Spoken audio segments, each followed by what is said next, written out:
because this is really the first Star Wars movie we've seen that doesn't have any Jedi in it. Yeah. I mean, with the exception of The Force Awakens, it had very little, small amounts of Luke, but really the Jedi do not have a significant presence in the form of people. The Force is a bigger player in this. What do you feel about that? No, I thought it worked really well. I mean, of course, it's interesting because by going to Jeddah, and then of course by both Chirrut, I keep hoping I'm hitting his name right, and Baze to a lesser extent because he's also supposed to be a guardian of the wills.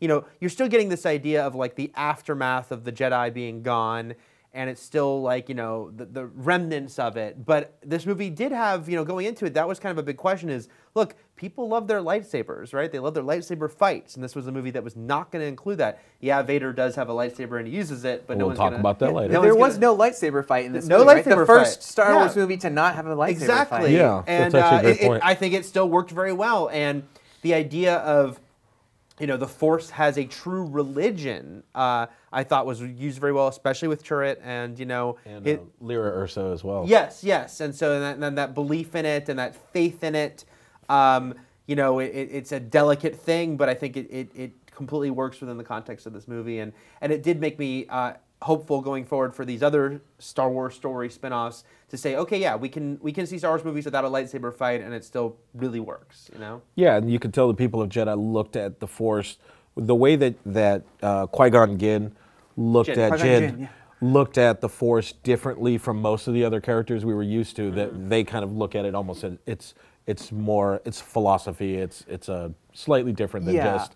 It's a force that connects. I thought that was actually a very smart element of the movie in that, because in A New Hope we hear people who aren't Jedi or anything say like, "Oh, may the Force be with you," and just sort of as a background like flavoring. But this really showed that like at work and how putting the kyber crystal around Jin's necklace. At first, I almost thought like, oh, that's going to be some sort of like plot point later. Like they'll need that, but it's like no, it really was just like a religious. When she builds her lightsaber.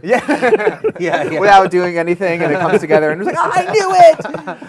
You stuck one in. Yeah, it's Rey's mom. But no, I thought it was really nice that the necklace was really just a religious memento. Like someone might wear like the sign of the cross around their neck. Like, this was that for them.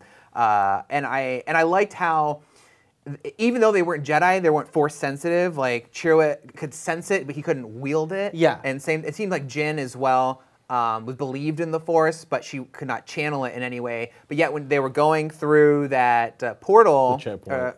Sorry? The checkpoint. Yeah, the checkpoint. And she just grabs her necklace and like you can see it's kind of like saying a prayer of hoping they get through. Yeah. And it's sort of like the Force worked for them, but they weren't using the Force. Same thing with Chirrut when he did his little walk to the Master Switch. And again, he wasn't doing anything, but I think the Force was with him. And I thought those were really powerful moments that I thought was pretty cool without them actually being Jedi. Which is the exact words that came out of his mouth. Yeah. The Force is with me. But it also ties into Obi-Wan, you know, like the way we all learned about the Force in the original Star Wars movie, Episode 4, is Obi-Wan saying, you know, it flows through all living things. Yeah. But then we just see Jedi do cool stuff. So this was more of the idea of like, yeah, the Force says, you know, something that exists for everyone. It's just the Jedi can wield it in different ways.